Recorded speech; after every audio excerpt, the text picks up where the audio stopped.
will commence our meeting of the National Resources Board for the City of Sebastian, March 1st, 2016. May we all rise for the national anthem. I pledge allegiance. Thank you. I pledge allegiance to the flag of the United States of America and to the republic for which it stands, one nation, under God, indivisible, with liberty and justice for all. All right. Okay, may we have a roll call, please? Sure. Good evening, Board. George Millar is not present tonight. Gil Gordian. Here. Jim Clifton. Here. Rose Blaser is not present at the moment. Bob Pergolski. Here. Andrea Ring. Here.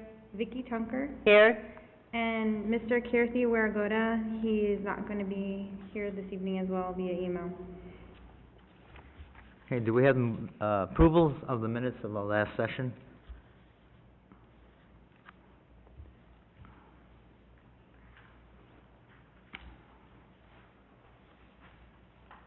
Were there any comments on the minutes? I'm sorry? Were there any comments from the minutes from February 2nd? Not that I'm aware of.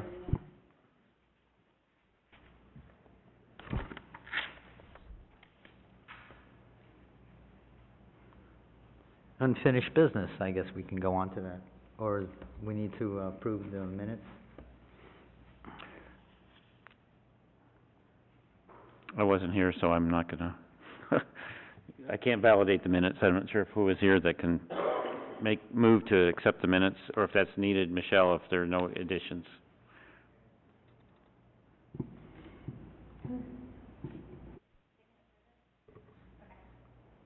Yeah, you guys can go and approve it. So I guess Gil makes a motion. I will move that they be accepted as they are written. And then there's a second motion? Thank All you, in Jim. favor? Aye. Aye. Okay, we have unfinished business. I believe we have the Oyster Restoration Project update.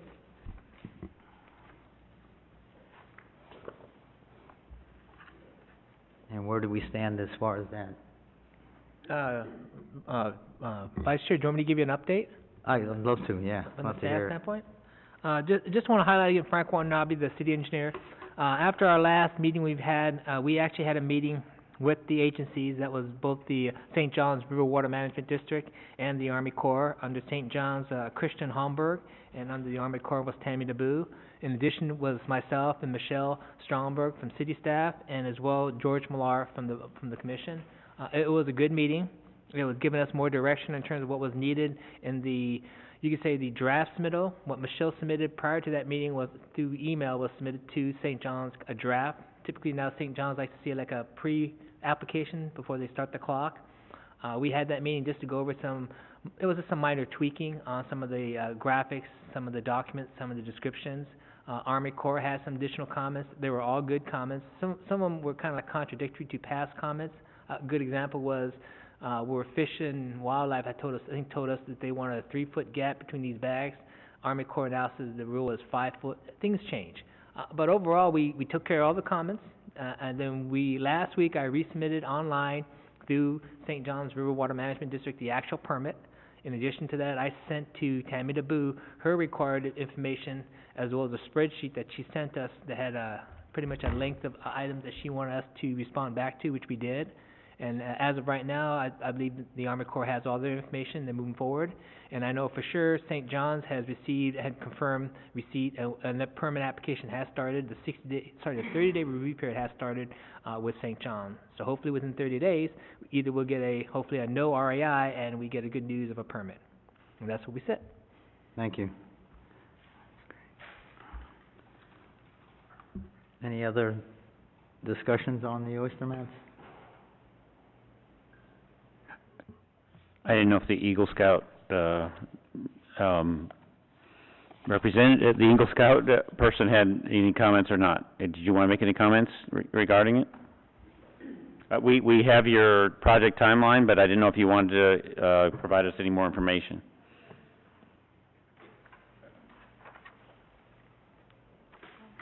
Well, Just for the record, it's, Mr. John Giordano at the podium. I just wanted to say, real quickly, thank you for, everyone who's, involved in this project. I just wanted to say, I just wanted to give an update on what I've done. I recently, last week, I believe it was last week on Wednesday, me, my father, and Mr. Gill, we cleaned some more shells, and we filled, I believe it was four more, not buckets, 4 more bins with shells, and, so, we should need just one more day to hopefully finish out with cleaning, just power washing the rest of the shells, and that'll all be good and done. So, I'm expecting, the next available time for me to do that is, for spring break. So, what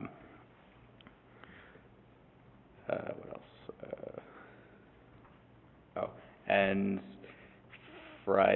last Friday, I came here and I gave, Mr. Merbert, he's, an employee of the city of Sebastian, and, he's in charge of, purchasing my, supplies, materials, so, I gave him just a list of things, and he said that, he would be ordering them this week, so that'll be out of the way. Great. So, John, question, how many bags are you gonna end up making? I don't know how many 2,000 oyster shells, what that translates into bags.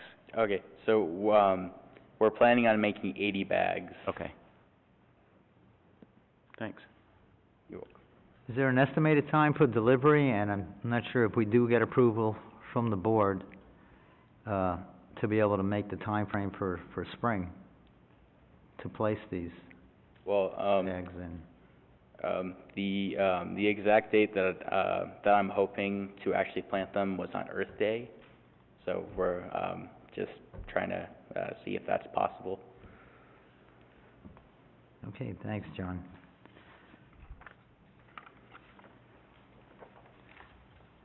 We'll make that date, and you can let me know, and I'll give you another hand at the depot.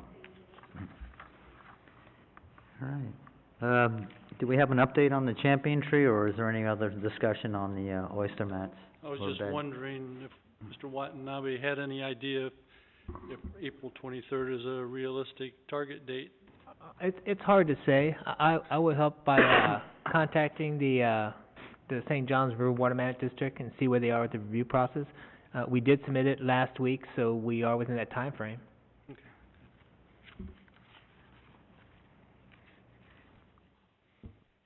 Jim, do you have an update for us on the champion tree? Not really an Brochure. update. The brochure has been submitted to the city, and staff is, gearing up to have the brochures printed. So hopefully by the next meeting, certainly by April 23rd, we should have a supply of them available. Okay, thank you. That's in time for our Earth Day celebration. Okay.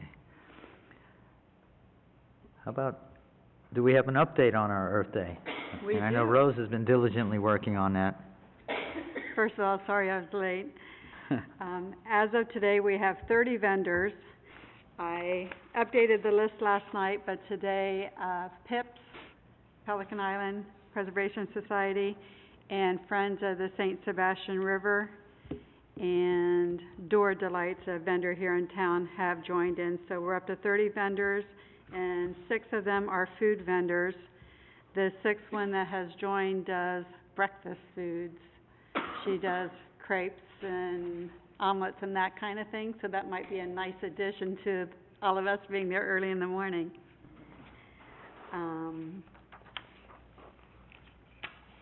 Daisy Packer from Curb is going to bring the recycling bins, And she said she would help gather the trash during the day as long as they have enough help. I think they're short an employee and trying to figure that out.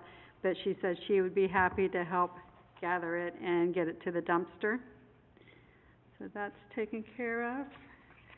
Time to get the advertising going. Michelle, would you possibly know if it's still possible to do the radio spot? I saw your email, and I know that you emailed it to myself and Barbara, and I'm gonna ask her tomorrow. I think she's been really busy, Okay, but I will touch base with her tomorrow and, get back to you. thanks. How did, quick question about, I know George was contacting someone at the high school, and does anyone know how that worked out? Was he successful? I haven't heard anything. Okay. So let's And we're within budget? Okay, budget I wanted to ask you about. I was looking at the monarch butterfly problem. There is a monarch butterfly, saveourmonarch.org, and for $25 they will send you 100 seed packets of milkweeds. And I wondered if it was something we could invest $25 in to have a giveaway at our booth. That would be up for a vote with the board, wouldn't it? Uh-huh. So, we'll raise that as a vote? Yes, seed packets to... It's gonna be in the seed packet. That's their host plant. Milkweed's a host plant of monarchs, that's what they live off of. And there's a shortage of milkweeds, and it would just be something kind of fun to educate people. They would supply us with nice printouts of the monarch butterfly program. But for $100, or for $25, they would send 100 packets of seeds. So that was just something I was just trying to play with to get interest going. Rose, I think that's a great idea, and I just wonder if I don't know what the budget is, but I would recommend you actually spend a little bit, $50, $75, because 100 packets of seeds go pretty quickly. My recommendation would be, say, $50 and get 200. 50, okay. If that's available. There is a large initiative by various federal agencies, and it's a great organization, it's a great project, so I think we should really highlight it. Florida's not the epicenter of monarchs in their migration, but it still is an important area. I know, I always had a bunch in my yard. I had already... Can you get the brochures, is that included in that money? Is the brochure No. extra? It would be something to print off and put on our table. We wouldn't be handing out with it. But the information would be there and the .org where they can go read anything they'd like. Oh, okay. I already tried emailing them and saying since it was Earth Day and tried to get them donated, and that didn't work. So, and the other thing I was thinking about, and it's a lot of money, I was wondering what we could give as a prize to the kids that did all of the events. They would have to do the Fat Tire Bike Challenge, the Chalk Art Challenge, and the Scavenger Hunt. And if they did all three and someone from that event signed them off, they could put their name in a hopper for a drawing. I thought maybe it would get the kids more involved in wanting Perhaps to do staying there the a little different longer, events. yeah. I looked into Fat Tire Bike, and the lowest I've seen them on sale is $150, and right now it's $200, so I know that's very expensive. But if there's something anybody could come up with that would be more affordable, just a thought, we have time. So. What about some sort of certificate commemorating their participation in the event with the city logo on it? I think all Somewhat those, like a proclamation type thing. yeah, I think all those are doable. Just going back with your budget, I think your budget is sufficient to handle if you want to spend the what was it, the $100 for the monarch butterflies. I think that's doable. Even with the bike, we'll take a look at what's left of the budget. I think the issue of that budget was for this event, and so I know it's always try to be cautious about spending the money, but it was for this event. And it sounds like, Rose, you've been doing such a great job. Let's just make sure we do a great job, promoting it. Okay. The butterfly would be $50 for 200 packets, the bike, I can also ask if, because of the event, if maybe we could get a better deal, or... The last we checked, our budget was $923, and so far we have used $350 for the bands. So if we still have sufficient, if that's the board's decision, if you decide, I think it's a great idea to purchase a bike as a giveaway, which make all the sense in the world. It promotes what they're trying to promote, the bicycle in this event. I think it's a great idea. Yeah, Mr. Chair, I think it's a great idea too, and my recommendation is we vote on those items separately, the milkweed seeds, and then the bike. Excuse me, and if you guys approve this, two separate motions, then Michelle will go ahead and start the process, give her the information. She'll purchase it because when the city buys it, it's tax-free, you know, we don't have to pay tax on it. That's right. So if you don't, I move that we Throw the motion. authorize $50 for the purchase of I guess it'd be 200 packages of the milkweed seeds. Yes. And I will second that. And under a recommendation I'd like to add is, how about something more earth-friendly as a prize? Can we vote on the milkweed seeds first, and then? Okay, sure, let's start with that one. Well, you seconded it. I seconded it, So we need a vote? We just need to vote. Okay, motion to approve the milkweed seed purchase. Aye. Aye. Ayes have it. I also make a motion that we purchase the bike as presented by Rose. Okay, we can motion that for the bicycle, the purchase of the bicycle, for the purchase of the bicycle and I will second for our that event. motion as well. Thank you, Vicki.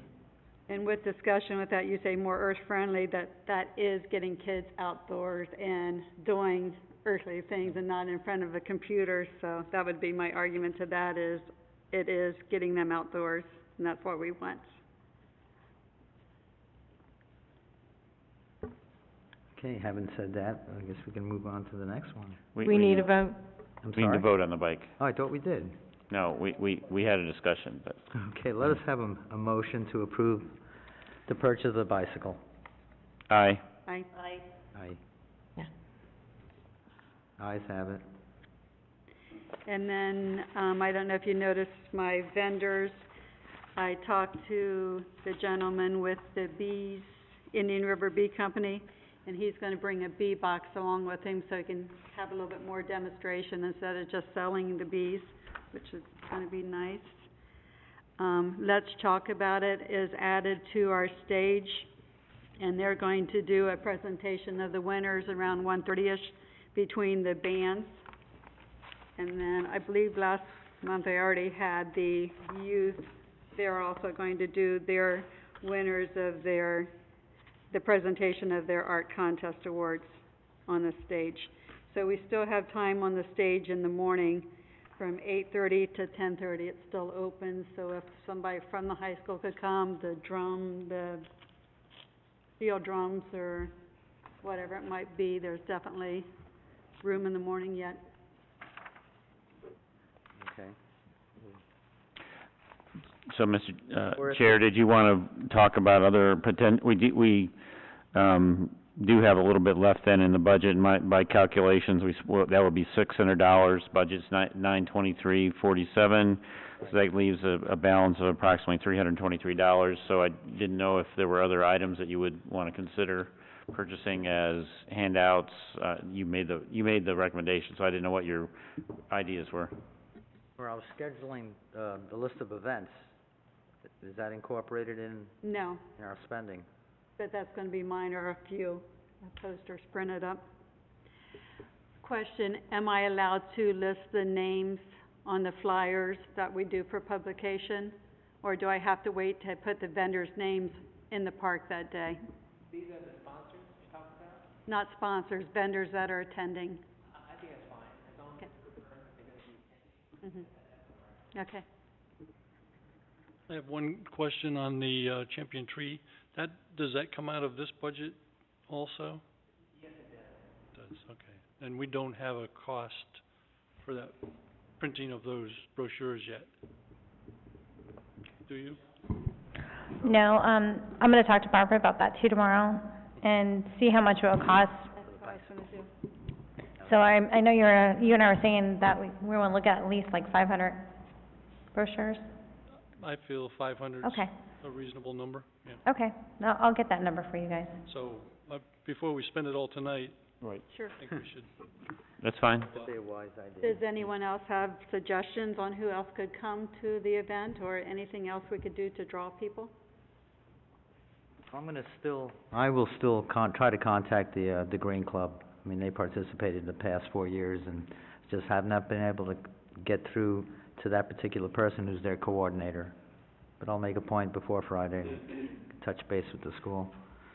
As far as the band is concerned, or members of the band, I'm not sure if they're doing MPAs, which is a musical performance assessment, so I'm not sure if they're gonna be busy that weekend, but I can certainly find out if that's a possibility for, at least the drum line can possibly come. We'll see how to talk to Mr. Weinstein. Okay.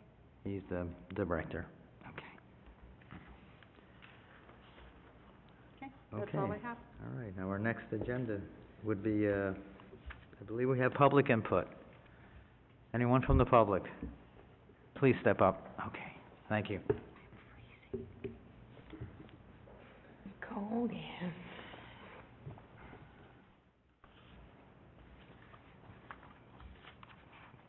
Good evening. My name is Graham Cox, and I live at 1213 George Street in Sebastian. And I'm going to, if I indulge in a few minutes of background explanation as to why I'm up here and what I have to say. The issue is spraying herbicides along the canal banks and the waterways in town. I came to City Council last week, and my neighbor, Bob Stephen, who is here tonight, also came. And I'm going to read you essentially what I said to City Council, and if I then can add sort of an update to it, and I appreciate Mr. Watanabe's very rapid response to this, and I appreciate that, Frank. Thank you. And so I'll let you know what he said on that, and I'm sure he'll be able to speak for himself as to what the situation is. And I'm an inveterate collector of newspapers because I used to be a newspaper reporter, and I went back in my files to find stuff that was written a year ago all about this same problem, and here we are still talking about it. A couple of weeks ago, I attended the February meeting of the Indian River Lagoon Council at the Harbour Branch Symposium to talk about the condition of the lagoon, and there have been several of these meetings, I think 5 or 6 of them. And it's an annual event in which a lot of the good science comes out. Bob Stephen, who lives on Concha Drive, explained what he had witnessed in the canal in the back of the property. Let me just back up a second. The chairman of the council asked, are there things that we can do right here and now to make the lagoon a better environment? And Bob Stevens stood up and said, yeah, there's one thing that we can do. And he explained what he'd witnessed in the canal at the back of his property in January of this year, spraying herbicides that he is convinced are killing not only the plants on the canal banks, but the fish and the birds along with them. My house also backs up to the same canal, just a little further down. And I've been a member of Audubon and worked for Audubon for 20 odd years, so I'm an observer of birds and wildlife outside. I've observed that the bird life is much diminished, and it's very rare to see anyone fishing on the water or from the banks of the Stormwater Park right across from my property. There could be a lot of explanations for that. And so I'm not going to say spraying herbicides have caused a diminished bird activity or anything else. But it gave me the same feeling when I look out there and when Bob Stephen raised this. You should bear in mind that what is sprayed in the canal, eventually, in one way or the other, is going to find its way to the lagoon. So if there are things that we can do in our own backyards, literally in our own backyards, to improve the condition of the lagoon, it's a good step forward. Since that Harbour Branch meeting, we've determined what the herbicides are. It's not a secret, and all you have to do is ask.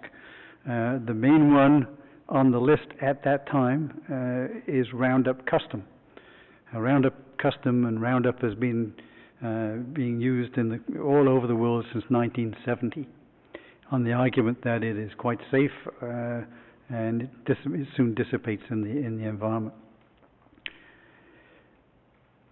I spoke directly with the district manager for Applied Aquatics, and his name is Wade Farris, and he was very helpful. I was delighted that he was so forthcoming in his responses. It was no cat and mouse game. He said, here's what we're spreading. He sent me what's called the manufacturing safety data sheets, the MSDS sheets.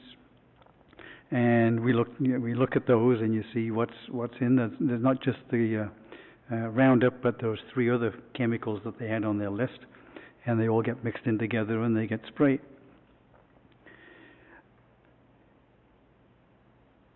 We discussed in that phone call alternative means to control the vegetation that would not be harmful to the environment and potentially to human health. And frankly, when you look at some of the epidemiological reports on the effects of human health, it's not a pretty sight, and we're now beginning to realize that. We've used these chemicals on a massive basis, and they're now beginning to find a lot of things that they didn't realize back in the 70s and the 80s when they first started using these things. I've provided the council members, the city manager, and the staff of the Indian River Lagoon Council the chemical names and all the MSDS sheets. And as I say, we discussed alternative ways to control, including mechanical means of doing it. And I appreciate the fact that the mechanical means of doing what they have to do is very expensive. But there are other liquids, other sprays that they can use. In my judgment, this issue goes far beyond the city of Sebastian to the whole lagoon watershed. And it would be encouraging if Sebastian, which has taken the lead on so many things to do with the lagoon, it would be encouraging if Sebastian says we're willing to take the lead and look at the alternatives. Let's look at the nature of the problem that prompts the use of the herbicides, and then discuss alternative non-toxic means to solve it, if indeed we do have a problem along the canals. And I need an education on exactly what the problem is that we're solving so that we can come to grips with it. What I'm asking you to do tonight as the Natural Resources Board is to keep this issue on your agenda and communicate to the city manager and the council your concerns, if you have them, about what is being done, and say let's take some positive steps excuse me, to find practical, positive, constructive solutions between us as to what we can suggest. I don't have all the answers. I'm an economist. I'm not a chemist. But I've spent a lot of time, my PhD is in a thing called ecological economics, and it's specialty in a thing called multi-criteria decision analysis. If there isn't a clear solution or a clear answer, then how do you make a good decision? And that really is the nub of what I've been doing for many years, looking at all the issues and saying, okay, how do we fix it if there isn't a clear answer that everybody can agree on. As a result of my pitch to the City Council on Monday, Frank, you met with Applied Aquatics yesterday, and with Council Lady Andrea Coy, and the upshot of it has been that Applied Aquatics is going to substitute a thing called Aquamaster herbicide instead of Roundup, which is a positive step forward. However, Aquamaster still isn't totally harmless. It's still a form of glyphosate, which is the main ingredient of the stuff. It's a watered down version of it. But it's a good first step, and I appreciate that. In fact, we can, we talk about other ways of going at it. There's a Dr. Kirchner's vinegar solution stuff, but I don't know whether that one works or whatever. A year ago, almost to the day, February the 1st, the Press Journal ran a story, and it showed the pictures of the company spraying the stuff. And if I can, I just take a couple of minutes and read the first 2 paragraphs. And the headline on this thing was, "Bad for Weeds and Us. pesticides' effect on Indian River Lagoon not tested or heavily regulated. And this isn't Sebastian we're talking about the lagoon as a whole. We're talking about the whole watershed. It says, this is by Scott Weiland, who's still a reporter with them. Treasure Coast governments spray more than 100,000 gallons of weed and bug-killing poisons yearly at sites where the runoff can flow into our waterways, but with minimum regulation. Their main guideline is that they follow the label instructions. Agencies and manufacturers insist the chemicals sprayed in marshes, canals, and ditches are safe, but no one tests for the residue or the effects on the Indian River Lagoon and other waters, despite a 1997 test that showed pesticide pollution in the St. Lucie River. Here we're not talking about pesticides, we're talking about herbicides, but it's the same basic problem. We don't test for it because it's expensive to fix it, and we don't have regulations that really seriously deal with it. So to say, well, we're going to follow what's on the spray can, it might be fine for that little spray can, but it's not fine for the lagoon as a whole. So my message again to you guys is, please keep this on your agenda, keep it on the top of your minds, top of your head. And if I'm quite happy to help whatever I can to look at constructive, positive solutions and alternative solutions to doing what they're doing, because I think in the long run, spraying all of these chemicals is just not good for us. Thank you. Thank you, Mr. Cox. I'm sure we can start a little communication between ourselves and the city engineer and see what other alternatives are available for the city to use. Mr. Cox, I'm just curious from your research, obviously Applied Aquatics is a large organization and they do work throughout. They work statewide. They work statewide, Yeah. exactly. What is their, I mean, they must have a lot of expertise in using a lot of different chemicals, but they have to obviously make it the efficacy has to be there to make it worthwhile for the city to pay them, obviously, to control the plants for the drainage system. So just curious, do you have any information or knowledge on things they might do other places in the state where they have these concerns about the pesticides? When I talked to the manager, and my mind has gone on his name again, Farisi, that's right. He was extremely helpful. Essentially, Sebastian is a minor part of what they do. Absolutely, I'm sure it is, yeah. And they've got contracts with South Florida Water Management District, St. John's. He said that they take care of Lake Okeechobee. It's a huge area, and they use different means in different areas depending on what it is that the problem is. So, excuse me, if the problem is water chestnut on a large body of water, then you go in there with both mechanical and chemical means. If it's taking care of some pesky invasive species, they use whatever means you have to do to take care of that. The problem we've got is, like all things, we sort of take a sledgehammer to crack a nut when we just spray this stuff. And if we can better define the problem in each area that we want to solve, whether it be an invasives or whether it's weeds blocking spillways or whatever else, and you can localize your solution to it, we're far better off. I understand it's a lot cheaper to just go with a hose and spray. It is very expensive to do the mechanical removal. He explained to me that what it takes. They can do in say an hour, they can do a couple of acres with mechanical means, whereas with the spray they can do 200 or 300 acres. And there's obviously, you've got to balance the economics of it with the means of doing it. But if we could define the problem along the canal system in town, and say, in this area we need to do so-and-so, in this area we need to do such and such, and they may well have done that.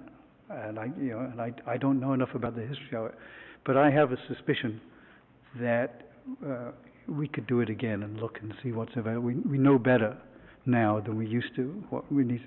And I'm sure that the company that does it, Applied Aquatics, is very knowledgeable on this whole business. So I'd love to sit down with them and say, tell us the problems you see, from your perspective. Tell us what you think needs to be done, and tell us how you define the problem.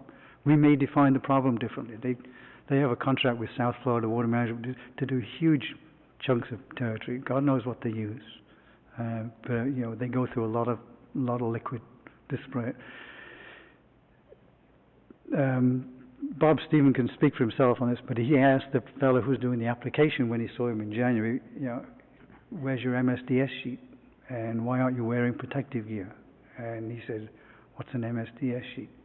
Now that's not a good sign to me that they, even though they will tell you that they got licensed, certified spraying guys, they really didn't sound like they've really got it 100% there. Now I may well be wrong, and you can kick me in the rear end if I am wrong, Frank, but it seems to me we just got to take a careful look at this whole thing and say, you know, let's set an example to those. You know, I'm sure Vero Beach has got the same problem as the county commission's got the same problem. So I'd like to be able to say, you know, Sebastian's leading the way and taking a look at this thing. Thank you, Mr. Cox. Thank you. Thank you. Any more questions? Okay. This is all MSDS sheets. Anyone else for public input? Please, step up.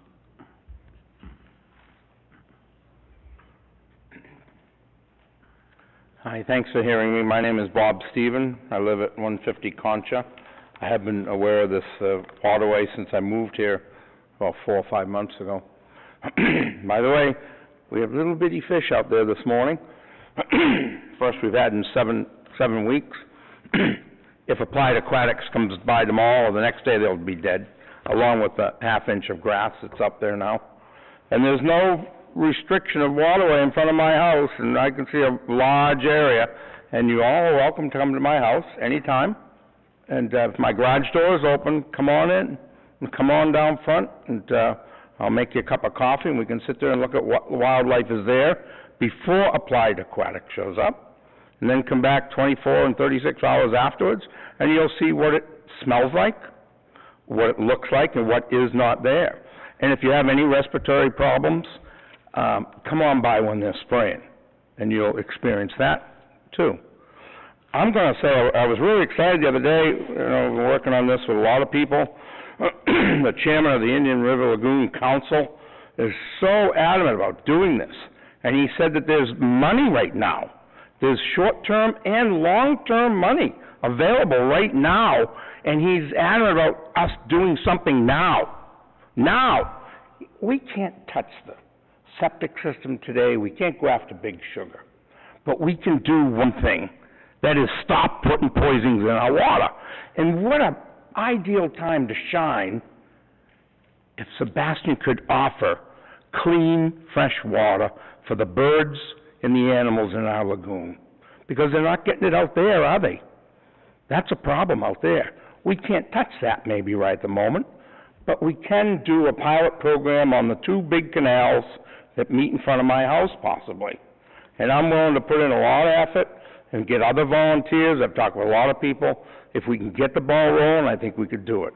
I'm asking you as a board to ask the city to stop spraying, stop spending money on poisons in the 2 waterways that are in front of my house, the Elkham and the Elkham and, what is it? The 2 waterways there that go right down into the St. Sebastian River, and give us a couple months, and we can document what's there now, and what it's like 30 days from now, and what it's like 60 days from now. And look at the birds. Let's give the birds a place to eat for a while. They're all sick. They're all losing it because of these chemicals and the other big business. So let's have Sebastian be a safe haven for our winter visitors, you know. And then from there, I have all sorts of good ideas, and I think we can get the kids involved, our teenagers, and we can get something going. Maybe a young entrepreneur, have an airboat with an electric motor and some aluminum barges, and start mechanically cutting the big things down that you're worried about blocking. I want to get something straight. A lot of our notes have said that the Waterway Commission says that they have to spray. They don't say that. It says we have to keep the waterways open to water flow. If you look out from my house, there's nothing growing in the water. It doesn't need to be sprayed. There's nothing in my waterway. Down here a little bit, there's a couple red pepper trees. Those need to be cut out, but the spray isn't touching those. Let's go after that stuff, cut that stuff out mechanically and get a crew of guys that are doing that. But there's money to do that right now. And we need to take advantage of the timing, and we can get Frank and the Indian River Lagoon Council boys over here to write it up, get it started, and let's be a pilot program for the state. Let's do those 2 waterways. Give it a couple months. See what happens. Now, I think we owe it to the animals, because they can't get up there and complain. And you know what? I'm not gonna stop either. I'm not gonna stop doing this because it's it's wrong that we're doing it. We're smart enough to put man on the moon. We should be able to figure out waterways. If we gotta send Mr. Watanabe to the Holland or one of those places that's been dealing with water for decades, that's what we gotta do. But I don't think this is rocket science. And if you remember after World War I, World War II, we brought our economy up by putting people to work. So aren't there some young men out there who would like to maintain our waterways without poisons? We could have fish again. Okay, enough said. Take it up. Thank you very much. Thank you. I have a question. What exactly is the pilot program about? I mean, you keep saying... Stop the chemicals. Stop the chemicals and then what? Do what? We'll start cutting the manually cutting the big stuff. The zoo in Melbourne is using a combination of, at that symposium, there were a lot of young kids that have done projects on how to deal with this situation, and the zoo in Melbourne is using, I believe they said, Epsom salts and vinegars, and experimenting with different things. Yes, get the big pieces out, and then start experimenting. But get these colleges involved. Once we get the ball rolling, I think you're going to see it's unlimited what we're going to get for help. And there are some kids out there, the Brevard Zoo is number one, they're doing fantastic things. And there are a lot of other people that will do it. What we need is the get-go, to get it started, and then we can go from there. And I'm willing to put the time, and I think there are a lot of people that would. But we've got to get over that hump where your city manager isn't hell-bent to spray. And we've got to say, no. Okay, let's give us 60 days. And this board may be able to kick it off and get it started. And if we can, I think we owe that to the wildlife, don't we? I mean, they can't argue, you guys. You know? So this would be a pilot program being that do something small, these 2 waterways, and document it, see what happens. I'll bet you in 60 days the growth wouldn't be that great anyways. But we do need to get a crew of people to keep it maintained. And then get with Mr. Watanabe and look at the big picture and see what it would take to maintain all of our waterways, and then approach the Indian River Lagoon Council for some money. Because he said the money's unlimited right now. And the chairman of that board is saying that this is a catastrophic event. And the whole country's looking at this. This isn't just Sebastian. This is this big waterway here. How many millions of people come here to fish and swim? Now you're not supposed to swim in this lagoon if you're alcoholic or you're diabetic or you have any other weakened immune system, because you will get sick and may not get better. No, it's not in the paper, but you will get sick. Y'all should have been to that symposium. That was a 5-year culmination of studies from scientists that have been studying this lagoon for a long time, and it was a little bit depressing to see what was going on. And it was a lot of information for me to absorb. That's where I met my friends here. And there are a lot of people that want to clean this up, but to fight Big Sugar, I don't think I could ever think about doing that, or the Okeechobee runoff, but I think we could do our little town.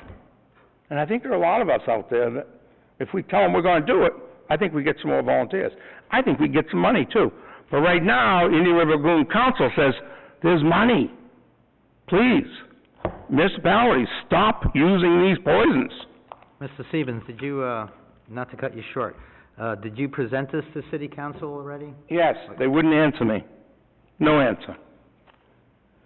I mean, I'm sure... So that's why I'm coming to you and I'm pleading to you. I'm sure there's other alternatives, even a soil management situation where you remove that vegetation mechanically and then... I think there's a that will prevent that within a certain amount of footage along the banks, and that might alleviate a situation. It's just a quick thought in my head. That's something I would probably look into on my own, to see if there is some sort of substitute soil that that will prevent the overgrowth along the lateral swales or... And the initial cleanup is gonna be expensive, but now's timing is everything. If this council has been awarded this money to get things going, and the chairman says, we need to do something we can do today, well, we can start this week, next week. We need to get the city to stop, and then we can go from there. And then regroup smaller, and not in a big, once a month, but every week, and let's get things rolling. Let's put it on a board and start think-tanking how to do this. My background is I'm an automotive technologies teacher, been an automotive mechanic all my life. I sat on the lemon law board for 9 years for the state of New Hampshire. Where we had problems, we sat in think tanks. We put big whiteboards all around the room. We got all the best minds in the automotive business together, and we just started sharing information. We didn't reinvent the wheel, we just brought other pieces of information together. And I think that's what we need to do. And the beauty of this area here is we have a lot of colleges, we have a lot of young people, and they've been into this. This isn't something new. This is a hot subject right now. We need to move. And if there's money, let's take it. So, I'm willing to help. If we can do that, maybe we can meet another time, outside of this as a group. I know there's this odd sunshine law. I don't understand that, but maybe you got to spin off somebody that's interested in it to do it, and let's start a think tank, and let's start throwing some ideas out, get the ideas together, then we'll bring it back to the group to vote on. I think that's what these two guys over here are supposed to be doing, and they'll probably help us too. They're the legmen for the Indian River Lagoon Council, Frank and Dwayne over here in the old building. You guys don't know about them? No, not familiar. The problem here is that there's so many things going on, and very few people understand what's going on. And it's very strange. It's like there's a lot of closet stuff going on here, but maybe it's this sunshine. Well, I don't know. All right, Blows thank my you. mind. Any other questions? Appreciate it. I have a question for Frank. Oh, go ahead. I think the canal is right where he is. I think it's too big. I hate to say it to start with, but is there a small place that we could start where you could stop spraying and, out of a way place where we could just stop spraying and see what happens? A small spot. I think there's always opportunities to look at locations if you want to do some sort of a pilot project or a test site. I just want to highlight again, we had a meeting, the city manager, with Applied Aquatics. So I just want to give you a heads up. The email that Graham Cox talked about was a summary of my meeting, our meeting. It was my summary notes that I sent back to the city manager and the attendees. It was interesting because I am a farm board too, and I understand the concepts behind herbicides, but some stuff he told us I wasn't aware of. The key one he explained, number one, was Applied Aquatic does do spraying of these 5 chemicals for all these regulatory agencies. As mentioned, it was South Florida Water Management District, St. John's, the Fish and Wildlife, Army Corps, the huge contract. We piggybacked our contract several years back through the Fish and Wildlife. We have budgeted about $50,000 we do annually. They come out once a month and do the sprayings, typically once a month. I didn't know was that all their technicians are certified and licensed. They do not spray if not needed, which makes sense because I see their budgets, when they submit their budgets, differ. I always wonder why it differed so much, is because if an area doesn't need spraying, they don't spray. They only spray when needed. So that was something I didn't know about either with Applied Aquatics. The 5 herbicides that they use, the reason why something triggered, the new one right now is the word Roundup. Roundup's been around, as mentioned, since the 70s. Roundup has some issues right now in California. If you haven't seen it, Google it and you'll see it. But it's been around for a long time. Roundup has been traditionally a terrestrial land use, herbicide you could buy at Home Depot. The new version, which you see on that label, which was called Roundup Custom, is used for aqua and waterways. The old word that the company used to use, used to be called rodeo. They should have kept the name separate, because the moment you put the word Roundup to it, flags started shooting up everywhere, because it has that same connotation. Even though it still has the same glyphosites, the new version, what they call Roundup Custom, they call these inerts that you add to it, which makes it stick to the plants. The ones that's used within this Roundup Custom has been approved by the USDA. Everything they've used, approved by the USDA.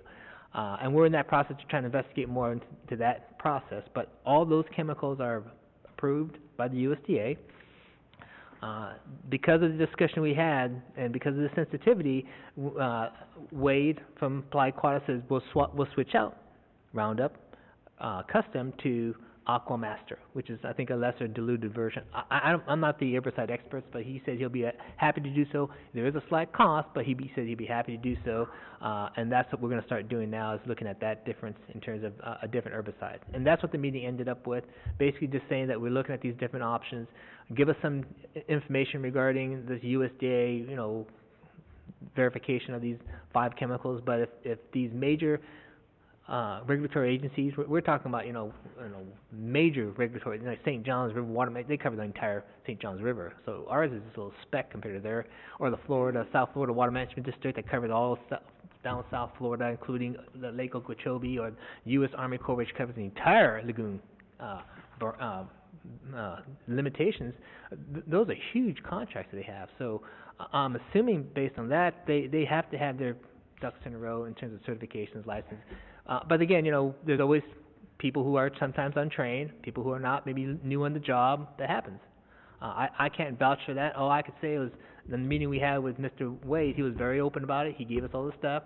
He did submit to the residents the MSDS sheets. The reason why I'm having a problem, the new version now, internationally, the M is gone now. If you ask for the MSDS sheets, they're not there anymore because they're called SDS sheets. The M is gone. It went international now. So that's why sometimes if you see people, new person would say, I want to see the MSDS sheets, they're going to say, what? Because the M is gone now. It's SDS sheets. So if you look online, they're all called SDS sheets now.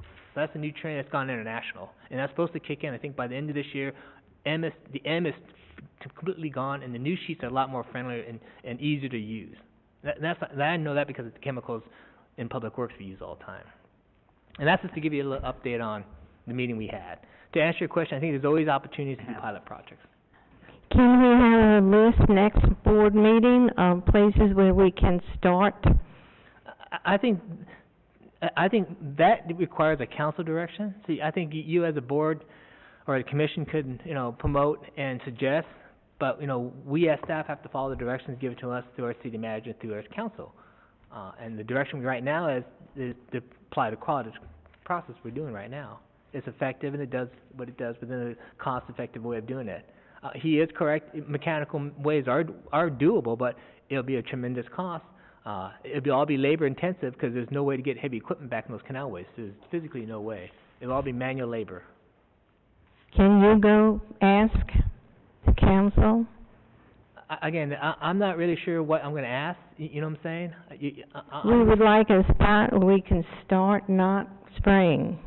I could help you maybe identify locations, but I can't, beyond that, I can't chair a project. You see what I'm saying? You're putting me in a real difficult situation. That's not my task. Just share it, and then if we want as a board to go, I think this is a nice thing to do instead of the spoiled islands. I mean, we used to go out and clean them up, and we could do this instead of doing the spoiled islands. You guys could look on an aerial map too and identify our canal system is pretty straightforward. Go to Google Earth. Yeah, it's pretty straightforward. You can see the canal waterway, the Elkhorn waterway, the Georgia Street waterway, the Collier Canal, and you can see which ones are stub outs and which ones kind of like our cul-de-sacs. I mean, that's what I would look for, and identify one that's not as Okay, long. I wouldn't even know what to look for. Thank you. Well, is there an actual map available because I'm not familiar with all of the waterways. I've only lived here 2 Here's what years. I can do. I could get you guys a map of our waterway systems. It's a CAD version, but I think it's a lot more easier if you just go on Google Earth, really, because you can zoom in and see truly what's out there. We get you a CAD version of the map. It's on a large scale. You can see the city, you can see where the canals are, but you'd be amazed how much more Google Earth you can zoom in and just look at it better in detail. Okay, yeah, because just because USDA has put their stamp of approval on it doesn't make me feel real good anyway. They approved a lot of things that, I know. Right. yeah, thalidomide, yes. good things like that. And I believe United States is still the only state, they're the only country now that continues to use Roundup products. I do believe Monsanto products have been banned from every other country but the United States. That should tell us something. What I'd like to, information I'd like to see is, one, when the spraying started, and if I'm assuming a feasibility study of some form was conducted to come up with the recommendation that the solution, the single solution that was selected was spraying. So I think if we could see that documentation, that I would assume, again, I'm making an assumption, it may not exist, that somebody may have just picked it out of the air. But if it exists, I'd like to see that. I'm not aware of any study. We've been spraying for the city, I believe, for the last 20 years. 20 years. I mean, I agree with an issue of looking into something, and it may even save the city $50,000. or even $200,000 in the use of these insecticides or pesticides or herbicides, and to see what the difference is. So a little mini research project would be effective, and it would definitely help the city of Sebastian out. Now's the perfect With time the less also with all the expenditure. nesting birds. It's season, it's next month or so is when we're going to have all of our baby birds out there. So, perfect time. I have a more of a, I guess, a procedural question. Mr. Watanabe, legally, I guess there's a right-of-way, there property owners that abut the canal there's a right-of-way that the city has access to along the canal, I believe, for the spraying. I guess it's asking the question. The right-of-way is the actual canal, the canal channel. Okay. Is within the city's right-of-way. The walls, the majority of those walls, the seawalls, are on private property. So for us to actually access onto, we'll have to encroach on, unless we have an easement between the sides of the property, we have to then encroach onto private property. We have areas where we launch our boats, and we have areas where we launch and have canal pipes. So we have access to the canals, but the way we maintain the canal system is within the waterway itself. Right, and so exactly, my point was that for mechanical treatment, you would need, approval of the, residents, I assume, of that property, versus from spraying from a boat, you don't need their approval because you're in the right-of-way. If you actually physically went on the property with mechanical means, I guess, once again, it's a rhetorical question, I don't know. There is an issue. This was like the seawall issue, where it becomes, if we start bringing in heavy equipment, if something would ever happen, we take on the liability, because the moment we brought on, a project of a contract basis, and we brought on heavy equipment, whether it's a small bobcat or a large excavator, we take on liability. And an issue would be if going back to the seawalls, if the seawall wasn't our property, and we took on that responsibility, is that being due diligence for the city? I think the only time you could say yes is if that situation was a safety issue. If something would require us, and as your city engineer, if it require us as a safety issue, a good example was those questionable doubts on some of the walls may have an asbestos. If the walls in some way had a concern of being exposed, then my issue would be yes, automatically go out there, we'll bury it, take care of it, public safety. Talked to DEP, and they said you got the authorization to do that as required for the public safety.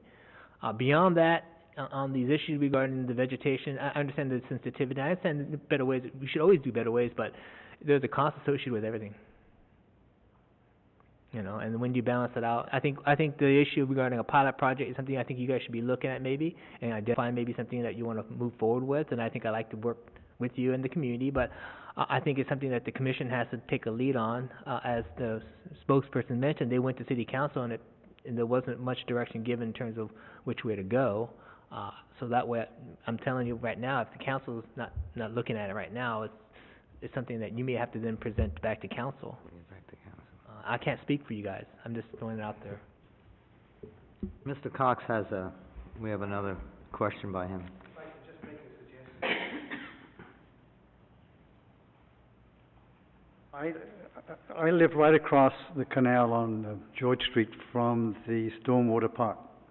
And there's a lot of frontage that goes from Engler, and then it goes in a right angle around, and it goes in front of Mr. Stevens' property.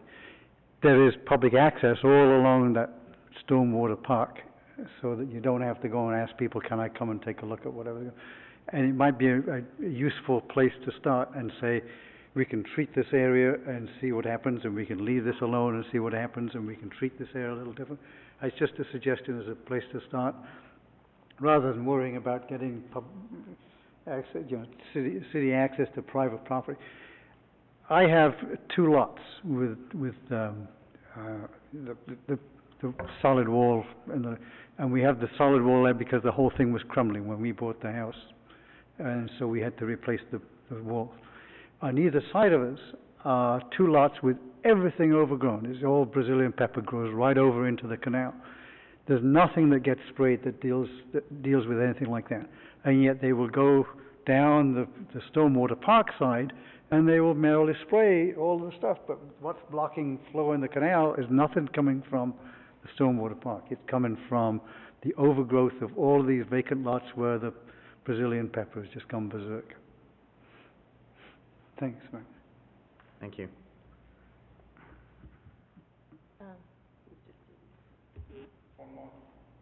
Sure. You have 2 minutes. 2 minutes?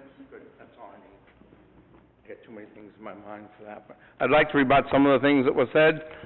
Those boys spray everything right along. But getting back to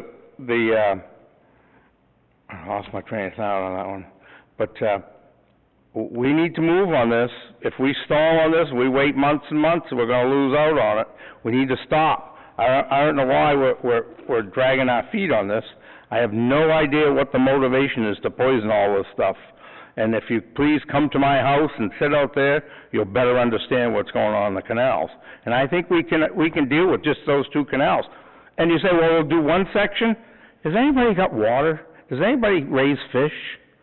Put a couple drops of this Roundup in your fish tank tomorrow morning and see what happens. That's all. Thank you.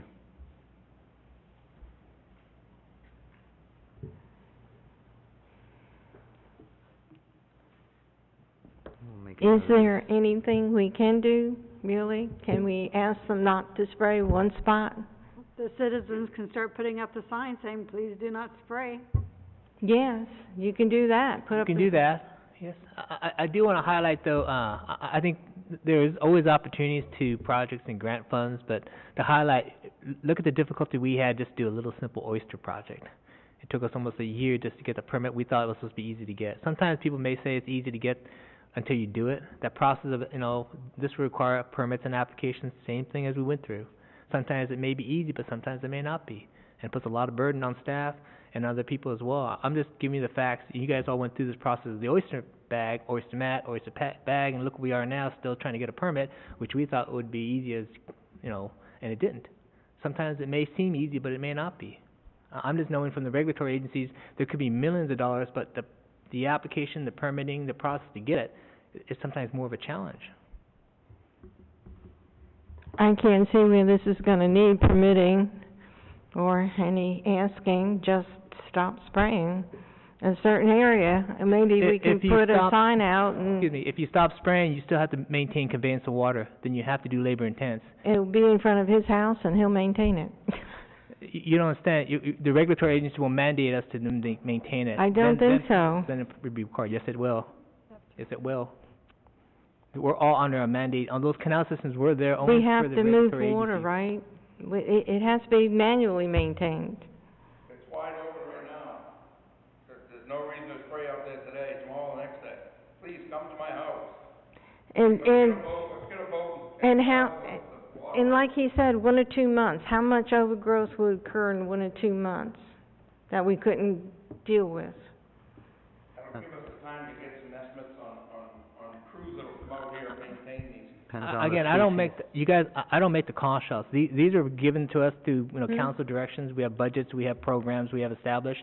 If you guys want to have direction given to change those policies, then that's a council direction that I think this board will have to ask the council. Asking staff is putting us in a very difficult situation. Understand what I'm saying? We're not here to say, okay, that's a great idea, let's bypass city council, the city manager. They're the ones who make the call shots to run the city. It may not be something that the community may have interest at today and may have concerns, but that's the process we have to go through. I think as a commission, if you really feel strongly about this, you need to then put together something to present to city council. Okay, we should put something, do we need a vote on that? Something up for vote for the next agenda and discuss it a little further for next month. to discuss the, how should we word this, shoreline management? I think as the representative, the residents, I think you wanna maybe agendize this, take action on terms of what pilot project or what direction you wanna do, or what suggestions you wanna get from council. I think that's the most appropriate way of starting it out, Okay. than the discussions we had. I think that's the more appropriate way for this commission to agendize it, decide what you wanna do, take an action, whether you wanna present it to council or do a pilot project or whatever. That's, I think, the more appropriate way to process it through. The council listens and used to watch these things, but they'll listen and see the meeting minutes, and they'll understand what direction this commission is going. I think one of the biggest problems along the waterways are the vacant lots that are just overgrown and not taken care of. And when I lived on Concha, I had an empty lot on either side of me, and across the canal, there was 2 of them.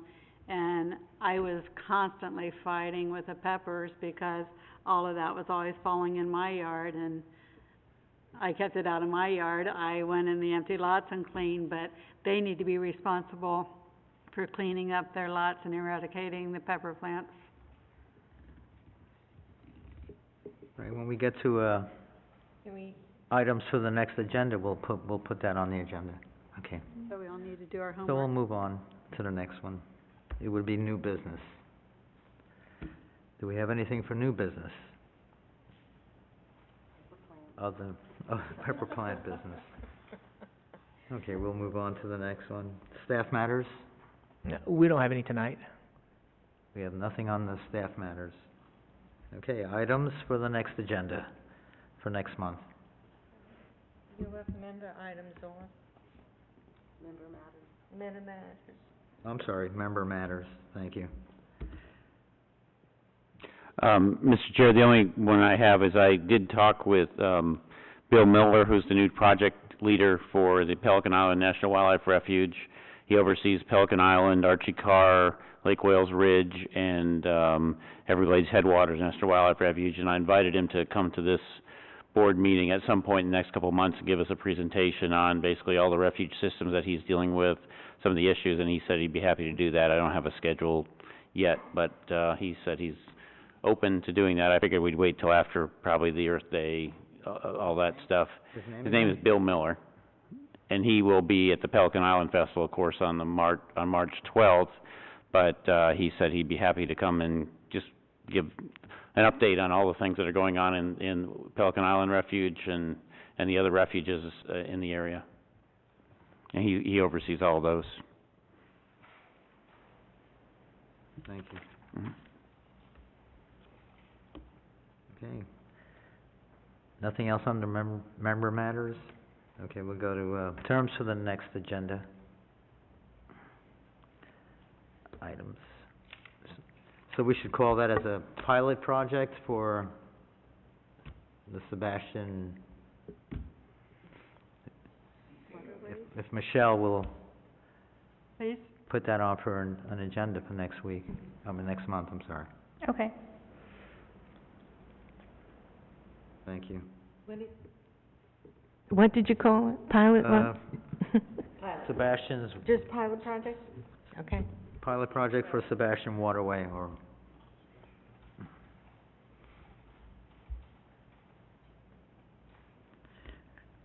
Nothing else to be said? I think we can adjourn the meeting. I appreciate that. Oh, yeah, I mean, I can speak to him.